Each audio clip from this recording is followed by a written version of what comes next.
Opa, estamos aí novamente. A aulinha de hoje é máquinas térmicas. Segunda lei da termodinâmica. O que vem a ser isso? Olha só, nós temos alguns enunciados importantes para poder tentar entender esse conceito de segunda lei, tá? Da termodinâmica. Como assim? Vamos lá. De acordo com Clausius, o calor não pode fluir de forma espontânea de um corpo de temperatura menor para o outro de temperatura mais alta. Quer dizer, se eu coloco num copo de água, uma pedrinha de gelo, o calor passa espontaneamente do corpo de maior temperatura para o de menor temperatura. A segunda lei da termodinâmica não permite o contrário. Quer dizer, não é que o gelo ele vai doar calor para a água. Não, ele já está numa temperatura mais baixa.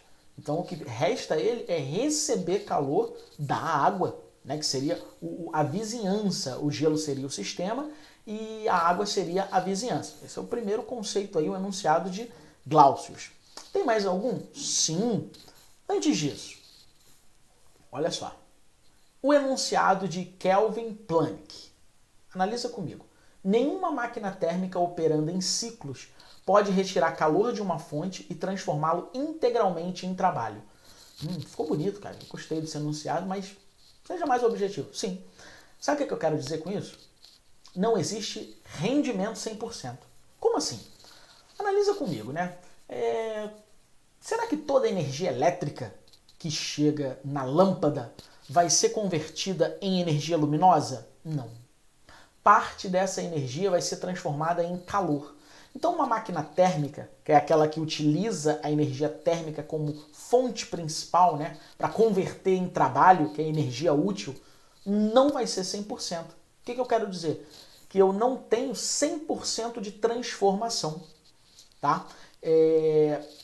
Por exemplo, no caso da máquina térmica, né, ela não vai retirar energia na forma de calor de uma queima, por exemplo, de uma combustão, e converter integralmente em energia útil, em trabalho. Não, isso daí não pode. Tá? Eu não tenho rendimento de 100%. Beleza? Vamos lá. Por exemplo, aqui eu botei uma locomotiva. Né? Deixa eu ler para vocês. Todo dispositivo que operando em ciclos retira calor de uma fonte quente, realiza trabalho e cede o restante de calor para uma fonte fria. Qual o objetivo dessa fonte fria? Não ter o colapso do sistema. O nome já está dizendo, fonte fria, resfriar o sistema.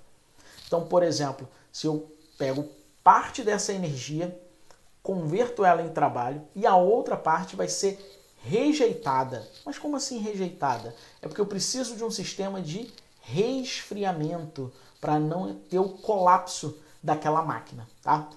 Deixa eu colocar aqui diretamente como esquemas, que é como vem no concurso de vocês. Olha só. Esse aqui seria um esquema de uma máquina térmica. Como assim, Caio? Essa aqui é a máquina.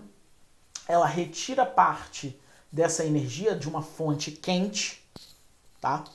Que eu vou chamar de Q1, calor da fonte quente.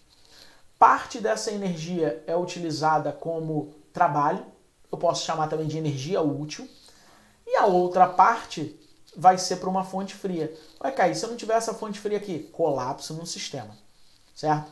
Tá, mas se toda fonte quente que eu retirei calor se transformou em trabalho? Não, aí eu teria 100% de rendimento. Isso não acontece devido à segunda lei da termodinâmica, beleza? Então vamos raciocinar aqui comigo, né?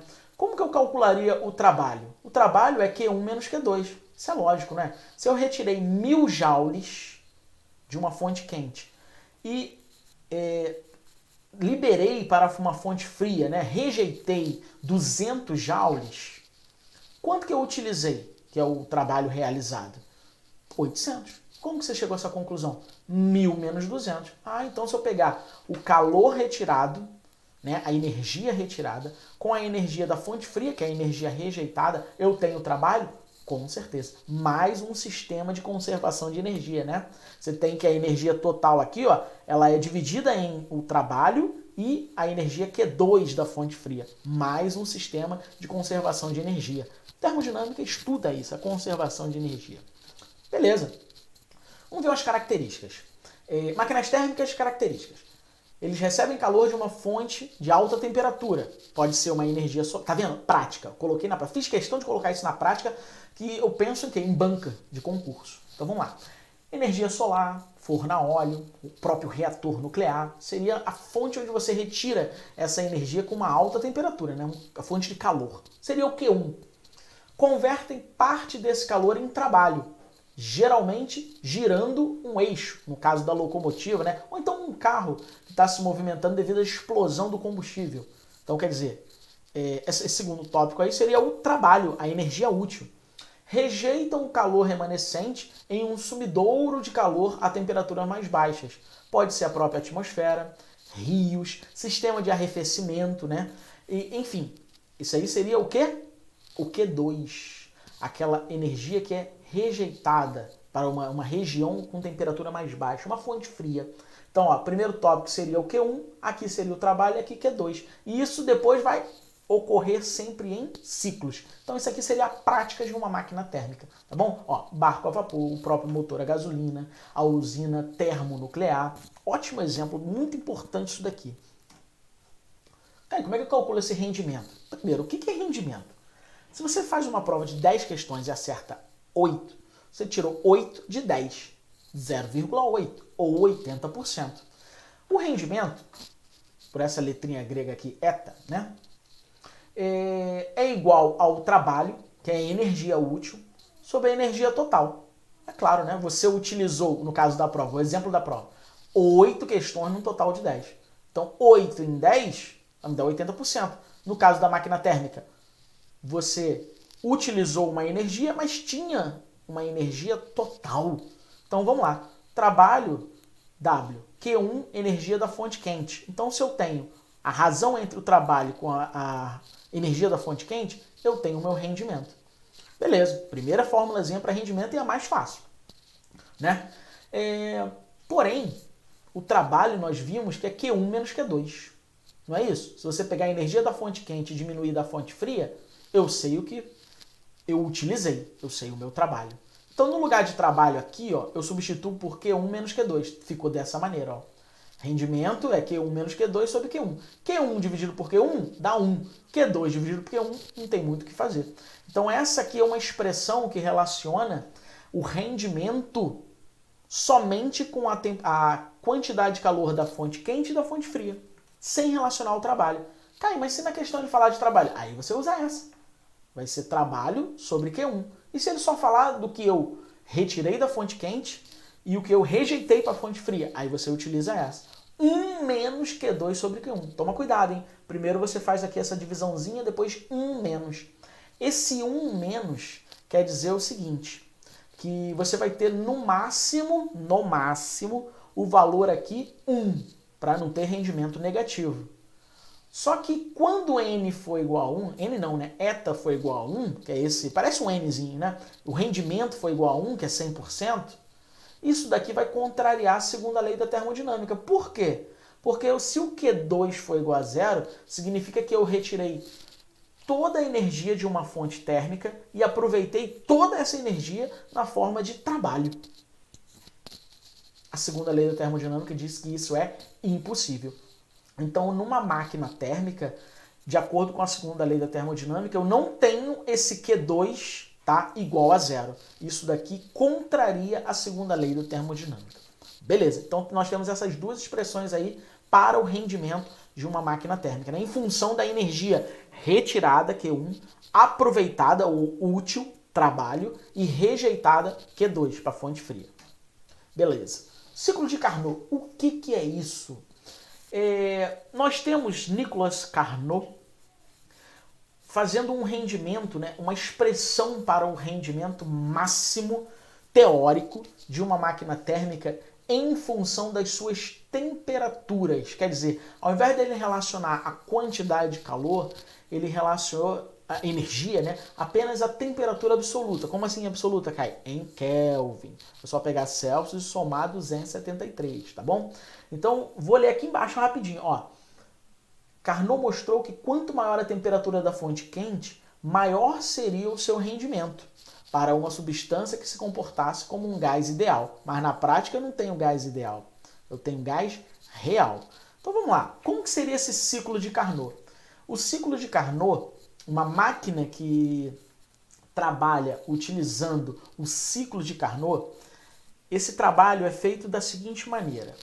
Primeiro, são duas transformações isotérmicas com duas adiabáticas. Lembrando que isotérmica é aquela que não varia a temperatura e a adiabática é aquela que não troca calor com a vizinhança, sistema vizinhança, tá bom? Então aqui, por exemplo, eu tenho uma expansão, depois uma expansão isotérmica, depois uma expansão adiabática, uma compressão isotérmica, uma compressão adiabática. Então tenho, é que nem um pistão, né? Expansão, compressão, expansão, compressão. Ficou mais ou menos isso aqui, ó, um ciclo. Tá vendo? De A para B, de B para C, de C para D e de D para A. Isso é um ciclo. Vamos ver melhor aqui, ó. Primeiro, olha lá. Opa, desculpa. Tá vendo? De A até B. O que nós temos aqui, ó? Esse primeiro processo aqui, a expansão. De B até C, esse segundo processo aqui. De C até D, o terceiro, e D até A até o quarto. Vamos lá, para não ficar difícil, eu coloquei aqui embaixo para vocês o que significa. Ó. De A para B, é uma expansão isotérmica. O gás retira energia térmica da fonte quente, quer dizer, retira aquele calor. Depois, de B para C, é uma expansão adiabática. Então, nesse caso aqui, de B para C, aumenta o volume, só que não troca calor. De C até D é uma compressão isotérmica. O que é isso? O gás rejeita a energia térmica para a fonte fria. Então, nesse caso aqui de C para D, é aquela liberação, né? A rejeição de energia para a fonte fria. Num processo ali, é uma compressão, diminuindo o volume, né? Só que com a temperatura constante. E de D até A é uma compressão também, né? Diminui o volume, só que é adiabática. Nesse caso aqui, o gás também não troca calor. Então, duas transformações isotérmicas, sendo uma do tipo expansão, né, e da outra compressão, e duas adiabáticas. Beleza. E como que eu calculo o rendimento, que é chamado também de rendimento máximo teórico, do ciclo de Carnot? Ou melhor, de uma máquina que opera utilizando o ciclo de Carnot. Qual é o macete? Lembra que o rendimento, eta, pode ser dado por 1 menos T2 sobre T1 no ciclo de Carnot. Só que você viu 1 menos Q2 sobre Q1. Ah, foi. Então é só você substituir. O que é isso? Q1, quantidade de calor, né, energia térmica da fonte quente. Você substitui por T1, temperatura absoluta da fonte quente. Absoluta Kelvin. Q2, quantidade de calor ou energia rejeitada para a fonte fria. Você substitui por T2, temperatura absoluta da fonte fria. Então há uma relação entre quantidade de calor e temperatura. Por isso que é só você substituir, tá bom? Lembrando que, olha só, interessante isso daqui, 1 menos essa razão. Quando que eu vou ter um rendimento de 100% aqui? Quando T2 for igual a zero, né? 0 graus Celsius, por isso que é dado em Kelvin, temperatura absoluta, uma temperatura termodinâmica. A escala Kelvin também é chamada de escala termodinâmica. Então não tem T2, ou melhor, T2 vai ser igual a zero? 0 Celsius? Não, 0 Kelvin. 0 Kelvin, Caio, é o zero absoluto. Ah, seria aquele estado mínimo de agitação onde você não consegue chegar. Quer dizer, está aí provado a segunda lei da termodinâmica. Você só vai ter o rendimento 100% no zero absoluto. Quer dizer, você não consegue chegar no zero absoluto, então você não consegue o rendimento de 100%. Tá bom? Mais uma vez aí provando uma transformação de energia, por isso o sistema de termodinâmica, né? E a segunda lei provando que não é possível o rendimento de 100%. Tá bom? Beleza?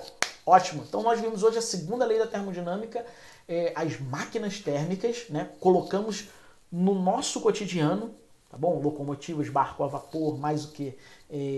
O próprio motor, né? Do carro, motor a diesel, entendeu? Um outro tipo de combustível, retirando o calor de uma fonte quente, utilizando parte da energia na forma de trabalho, rejeitando a outra parte de energia para uma fonte fria, e com isso você consegue calcular o rendimento pelas energias, tá bom? W, que é o trabalho sobre Q1, ou 1 menos Q2 sobre Q1, E no caso, se ele relacionar a temperatura, tem que ser em Kelvin, essa máquina vai utilizar o ciclo de Carnot, rendimento teórico máximo. Aí é só você substituir, no lugar de Q2 você bota T2, no lugar de Q1 você bota T1, aí fica 1 menos T2 sobre T1, tá bom? Beijo, até o nosso próximo encontro.